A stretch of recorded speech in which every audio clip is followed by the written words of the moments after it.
Vamos falar sobre as principais notícias e informações do mundo dos investimentos e dos fundos imobiliários durante essa semana. Fala aí, meu nome é Gabriel Porto, se você não me conhece, por aqui toda semana tem conteúdo novo para você. Inscreva-se aqui no canal, deixe seu like e o seu comentário ao final do vídeo de hoje.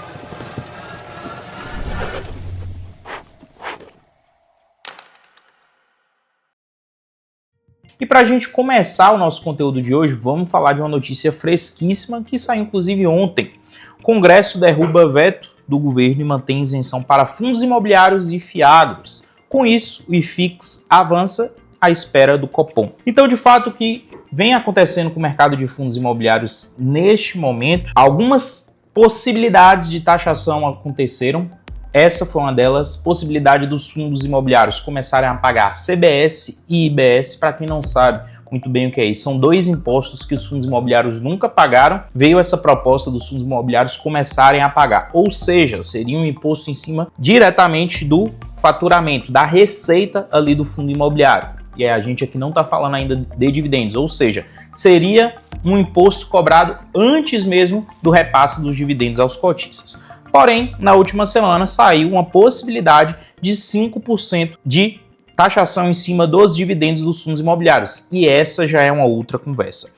Essa é um MP que ainda vai para votação no Congresso e que pode ainda ser derrubada. As principais casas de análises e analistas aí do mercado trazem o seguinte, inclusive a própria XP Investimentos considera, além de negativo uma mudança como essa, a baixa probabilidade da medida avançar devido aos impactos diretos e indiretos sobre vários setores da economia, que a gente está falando do setor imobiliário e do setor agrícola, fundos imobiliários e fiagros, dois dos principais motores aí da economia. Não faz sentido, de fato, desincentivar os investimentos nesses setores por conta disso. E o retorno para o Estado seria baixo em relação à possibilidade de acréscimo de receitas ao longo do tempo. Então, é bem provável que daqui até o final desse ano a gente continue com o mercado de fundos imobiliários ainda livre de taxação, seja direto na receita, como foi o caso aqui e já foi acordado, seja diretamente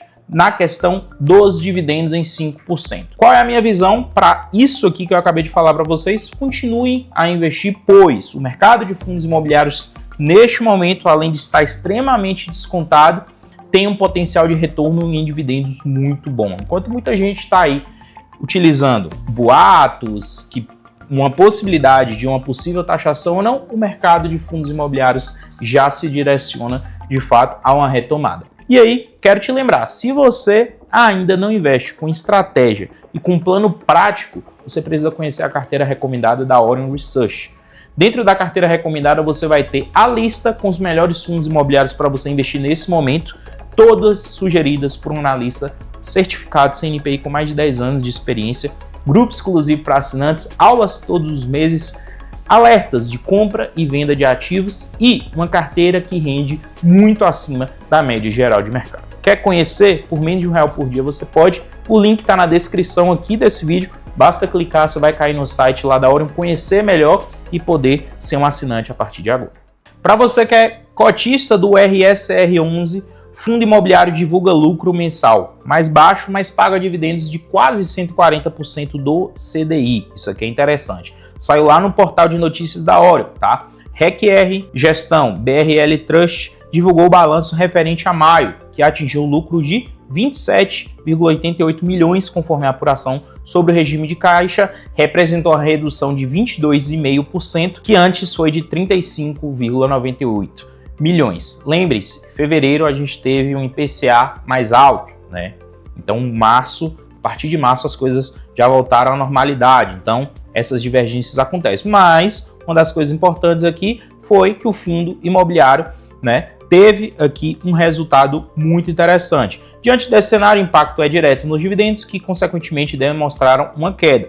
No período, o valor distribuído aos cotistas totalizou 27,87 milhões, o que equivale a R$1 por cota. Ainda um dividendo bem interessante para esse fundo imobiliário. Esse é um fundo que, no meu ponto de vista, dos fundos imobiliários de papel, vem performando bem, pagando bons dividendos, né? E o desconto que ele possui é muito interessante. Agora sobre o TRXF11. O fundo finalizou essa semana a compra de 13 imóveis por 543 milhões de reais, chegando assim a 68 imóveis no seu portfólio. Todos esses imóveis no estado de São Paulo, tá?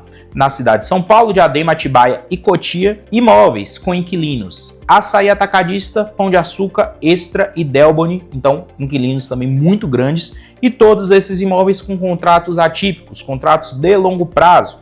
Assim, o fundo imobiliário chega a 3,82 bilhões de reais em investimento diretamente em imóveis. É um dos principais fundos imobiliários hoje do mercado. Vejo também bastante desconto no TRXF, que está sendo negociado por volta ali dos R$100 e vem pagando 93 centavos em dividendos. É um dividendo realmente bem alto, né? Para a possibilidade de segurança que o fundo tem, contratos que o fundo tem, a gestão que o fundo tem. Então, de fato, o TRXF vem se destacando muito por conta disso. XPLG11 registra alta na sua vacância e lucro maior que 27 milhões de reais em maio. Então, o fundo XPLG, fundo de galpão aí muito conhecido já, teve um crescimento de 4,87 no lucro mensal em maio, em relação ao mês anterior, e no total o fundo atingiu 27,85 milhões, enquanto abril tinha acumulado apenas 26 milhões. Os números são impulsionados pelo forte desempenho da geração de receita, que no período somou 32 milhões de reais, enquanto as despesas operacionais totalizaram 4,9. Então, unindo performance positiva com a venda de um dos ativos, né? A gente precisa lembrar disso, né? Então, saiu alguma coisa ali dentro do portfólio do fundo. Imóvel localizado lá no Cabo de Santo Agostinho, em Pernambuco, pertencente pela NE Logistic. O XPLG distribuiu dividendo de 25 milhões de reais ou 82 centavos por cota.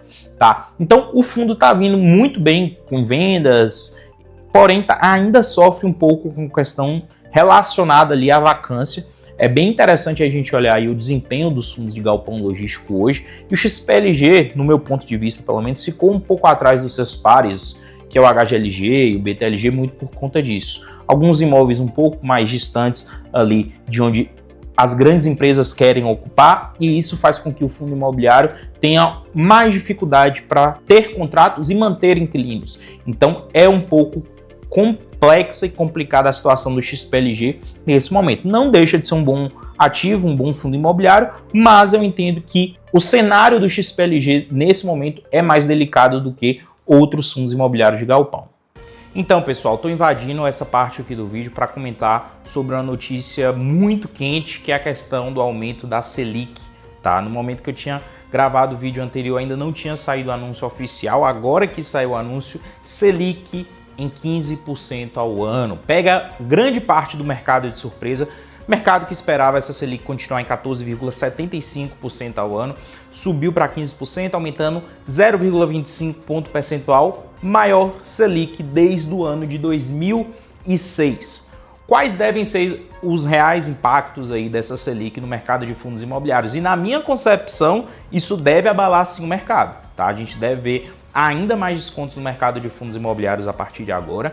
Para quem está na fase de acúmulo é interessante, mas também não deixe de investir também lá nas rendas fixas, né? Hoje a gente tem aí CDBs de mais de 100% do CDI, 110% do CDI, 115%, 120% do CDI, que está rendendo muito bem, tá? A gente está falando de 1% ou mais de renda por mês e uma renda, entre aspas, segura, né? Um valor ali que não vai modificar tanto. Então, assim, mudança no mercado de investimentos como um todo, Selic 15% ao ano, renda fixa rendendo muito, Bolsa de Valores deve ter uma modificada, abre ainda mais margem para oportunidade. Essa deve ser o último aumento antes do começo dos cortes. No ano que vem, né, o Banco Central já aponta para isso, mas pega sim grande parte do mercado de surpresa, tá? Entrei aqui só para falar sobre essa parte, vamos continuar o vídeo.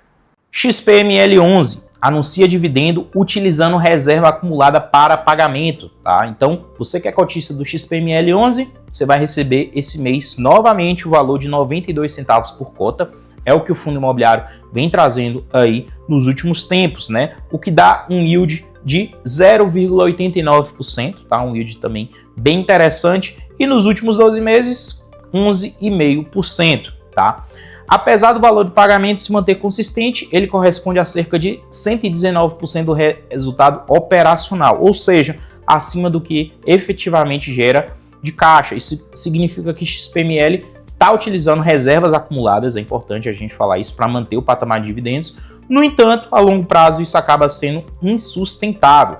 Em abril deste ano, por exemplo, o fundo da XP gerou 39 milhões, mas distribuiu 52 aos cotistas, ficando 31% acima do valor obtido no mês. Seguindo essa linha, com aproximadamente 93 milhões disponíveis em caixa, sem considerar o resultado operacional, o FII deve conseguir sustentar os dividendos por apenas mais 1 ou 2 meses. É importante aqui os cotistas de XPML11 ficarem atentos a isso, tá? O fundo imobiliário trouxe dividendos maiores nos últimos tempos, mas o resultado operacional está ficando abaixo. Ou seja, o dividendo pode ser que não seja suficiente para o fundo imobiliário aguentar aí mais 6 meses, 1 ano, a 92 centavos. E outra questão é, o fundo está trabalhando ainda de forma alavancada, precisa cumprir algumas obrigações ainda nesse ano de 2025. Então, a situação do XPML, eu não diria que é uma situação de urgência, nem nada do tipo.